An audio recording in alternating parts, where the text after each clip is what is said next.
দিনার, তুমি যারা বাড়িতে নিয়ে আইছো তার পরিচয় তুমি জানো না, কিন্তু তুমি তার কথা অনেক শুনছো। সাদিয়া আপামনি। দুদিন পরে তোরে দেখলাম, তুই কেমন আছোস? বন্ধুরা, ধামাকা কাহিনী ঘটে গিয়েছে কিন্তু সাহেব নামে গোলাম নারকের 9 নম্বর পর্বে। 9 নম্বর পর্বে কিন্তু সাদিয়া মুজিদ মেম্বারের চাপে পড়ে মুজিদ মেম্বারকে বিয়ে করে নিয়েছে। আর মুজিদ মেম্বারকে বিয়ে করে সে দেখাচ্ছে একের পর এক খেলা, কারণ সে বাসর ঘরে জানতে পেরে গিয়েছে তার খেলা খালুর আসল চরিত্র। এর জন্যই তো রাত্রের মধ্যে তাদেরকে বাড়ি থেকে বের করে দিয়েছে। তো ভিউয়ার্স, এবার কি হতে চলেছে? সাদিয়া কি সবকিছু মেনে মুজিদ মেম্বারের সাথে সংসার করবে, নাকি মুজিদ মেম্বারকে ডিভোর্স দিয়ে সাহেবকে বিয়ে করতে চাইবে? তো সবকিছু মিলে কিন্তু কঠিন ধামাকা হতে চলেছে সাহেব নামে গোলাম নারকের 10 নম্বর পর্বে। তাই আপনারা কেউই মিস করবেন না সাহেব নামে গোলাম নারকের 10 নম্বর পর্বটি। তো এখন কথা হচ্ছে কবে কখন আসবে সাহেব নামে গোলাম নারকের 10 নম্বর পর্বটি, তা আপনাদেরকে এক্ষুনি জানিয়ে দিব।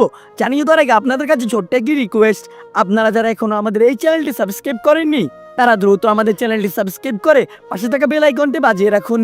আর হ্যাঁ বন্ধুরা, আপনারা যারা সাহেব নামে গোলাম নারকের একটি পর্ব মিস করেননি অবশ্যই কমেন্টে তাদের সুন্দর নামটি লিখে যাবেন। এবং আপনারা কি চান সাদিয়া মুজিদ মেম্বারকে ডিভোর্স দিয়ে সাহেবকে বিয়ে করুক, তাও কমেন্টে জানিয়ে দিন।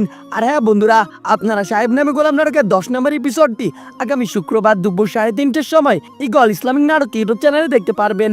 সো কে কে অপেক্ষা করছেন সাহেব নামে গোলাম নারকের 10 নম্বর পর্বটির জন্য অবশ্যই কমেন্টে জানিয়ে যান।